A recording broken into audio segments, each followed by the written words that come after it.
Hi mga bossing! For today's video, mangunguha muna tayo ng dragon fruit. Pero dito sa amin sa Bulacan, kahit na umaaraw, meron pa rin baha. Ayan, gawa ng high tide. Araw-araw na lang ganyan yung sitwasyon namin dito sa Bulacan. Sa mga nakakalala nga po pala dito sa dragon fruit, madali lang itong tumubo. Low maintenance lang, tsaka kapag nga naitusok mo na, hintayin mo na lang gumapang at mamunga. Ikaw muna. Ayan, lagyan na muna. Magkasama ilaw mo. Ha? Uy.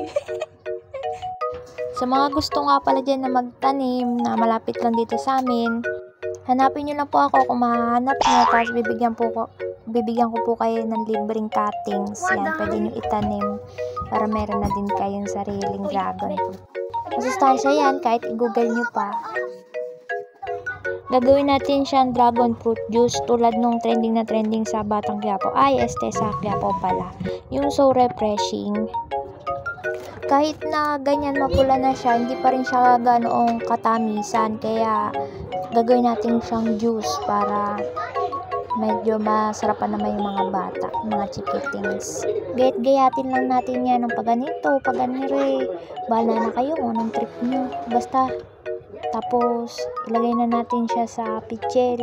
Lagyan natin ng yelo, ng gatas, tsaka ng asukal. Yan, tapos halu-haluin mo lang yan. Mekos-mekos na, mga insan. Basta masarap yan pagka yung natikman nyo. Tsaka nauulit-ulitin. Ayan, tikima na. Hanggang dito na lang. Kung mabot ka hanggang sa dulo, palike and share na lang. Maraming salamat!